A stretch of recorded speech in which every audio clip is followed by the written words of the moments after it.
a piñata, Preparation H, frozen rhubarb, and Brady Morningstar. Sports challenges don't get any better than this. It was standing room only tonight at the Lawrence Public School Board meeting. Tonight's #1 issue, the recent firing of Lawrence High head basketball coach Mike Lewis. There's no question the Kansas defense was the story coming out of Rice, and the best player on the defensive side of the football was Ben Heaney. The first and only high school sports program in Lawrence returns tonight. Welcome to Varsity Showcase. I am your host, Andrew Baker. And Eudora had its back against the wall all afternoon, trailing by 10 after the first and 5 at the halftime break. Now, the schedule will tell you this rivalry game counts as one win on your record. However, when it comes to the city showdown, memories are created and heroes are made. Plus, for the third time under head coach Bill Self, the Kansas men take down Roy Williams and the North Carolina Tar Heels. Plus, for Sports Challenge #6, we master the art of curling. For Sports Challenge #5, I take my stab at jiu-jitsu. I hate it. Nice, graceful. Well, I never played football in high school, but I think roller derby was my call that I missed. And welcome to the south side of Oskaloosa, Kansas, for their most dangerous sports challenge we've ever done. But tonight we begin with Sunflower League football. LHS and Free State beginning this Thursday under the Thursday night lights. The home woes continue for Ned Yost and the Kansas City Royals. I am Andrew Baker. Theo, we're about 30 minutes into the men's shot put, and I'm telling you right now, there's a spot in this event for you tonight if you want to come down and enter. John, both these teams meeting back in December. LHS getting a pretty easy win, 67-48. However, as you remember, there was one major piece for Free State that was not 100%. Who's going to come up big tonight for LHS? Here we go. Wind it up. Buffalo Meat. Down the lane. Shane Willoughby thought about the three. Backs it out. Crossover. Willoughby to the bucket. He got it! Willoughby got it! And that's the game. 3 minutes left to go now. KU clinging to a 1-point lead, and Johnson with the shot of the game. That three goes down. 10 in the game for him. Kansas lead is 4. And then with 2 minutes left to go, Withy swats it out of there, and it's Taylor. Coast to coast, count it, and a foul.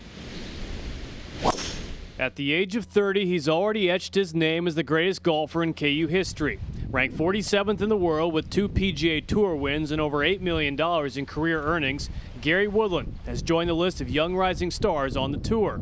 However, one goal that has eluded Woodland this far is a major championship.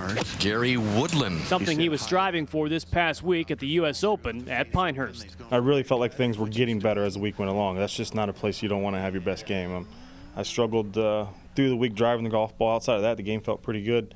Just you don't drive the ball in the fairway at U.S. Open, you're going to struggle. And fortunately, I made the cut, but didn't get much out of that. Now, it's been highly publicized that over the last few months, Woodland has added a former world #1 and 2-time major winner to his team. The Shark, Greg Norman, has taken the Topeka native under his wing in an effort to help simplify his game and learn how to be mentally successful. My caddy caddied for him for 10 to 12 years through his heyday.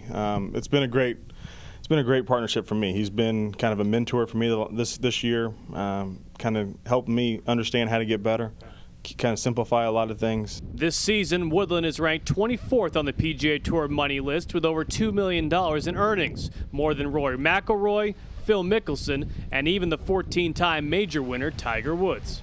Fortunately, I've had a pretty good year, and I've had some success in the last couple of years where I know the golf courses well enough. I know which golf courses suit me, and I try to pick the golf courses that I have the best chance to win on and still get some time to rest, which is nice. Woodland plans to take this week off to prepare for next week's Quicken Loans National at Congressional Country Club in Maryland.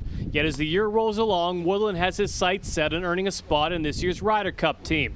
The top 9 players receive guaranteed spots. At the moment, Woodland sits just 13 slots back. If I win, I think I have a pretty good chance to get close to that. But I have to go out and take care of myself. You don't want to try to be a pick because there's a lot of guys, a lot of big names right now that aren't on that list that are probably going to get picked. So you got to go out and try to control your own destiny. Andrew Baker, 6 Sports. Take your mom. They're currently separated by 14 years in age and utilize completely different training techniques. But since he started breaking national records at an astounding rate, 15-year-old Michael Andrew has drawn comparisons as the next Michael Phelps. The future of USA Swimming is right here at Lawrence, Kansas. This coming nationals, I think it'd be pretty sweet to make the national team.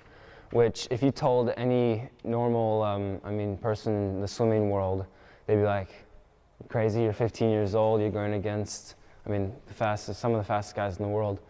But, if you don't set your goals high, you'll never reach them. So what happens is he stays in a streamlined position the whole time, very fast. Now at the age of 14, Andrew elected to turn pro and become the youngest male swimmer in U.S. history to do so. It's a decision that has certainly been the right one. At 10, the 6'5" phenom broke his first national record here at Lawrence at Free State High School. 5 years later, and that record-breaking total has now climbed to 75. With the offer coming in from P2 Life, it was my first sponsor when I was a 14-year-old, I knew that it was something I wanted to do, and I didn't know that it was going to happen so soon. And when it did, it was like, okay, this is pretty cool, So, but it was a blessing. Now Michael's father, Peter, who is a former Navy diver from South Africa, elected to become his swim coach, and he's provided his son with a first-class facility just steps away from his bedroom. 2 sessions of about an hour and 15 minutes a day, Michael and his father train in their own 2-lane, 27-meter indoor pool in the backyard. I believe God gives us gifts, and he's definitely given Michael an amazing gift in his physical, makeup, and his brain, and his hands and feet. He's built to go fast in water, and then I still believe we're blessed with the way we can train, like be here at home. Michael soaks up every moment of the sport, and no moment bigger than in Mesa, Arizona this past April for the Arena Grand Prix. Michael Phelps made his return to competition and entered the 50-meter freestyle, an event Michael Andrew was scheduled to compete in. I was really nervous going up to him because I was like, I'm a 15-year-old, I'm breaking all his records and stuff. What's he going to think of me and stuff? But he was a cool guy. Next up for Michael on his schedule, the Wave the Week meet this Saturday at Free State. Later this summer, a trip to Irvine, California in August for the U.S. Championships, where once again Phelps is scheduled to compete. Yet always on the mind of the 15-year-old is competing in the 2016 Olympics in Rio de Janeiro. I know that it'd just be fantastic. Who wouldn't want to be in the Olympics? I know Michael can do that, swim in different locations around the world and see the world and really live life, have a blast. Andrew Baker, 6 Sports.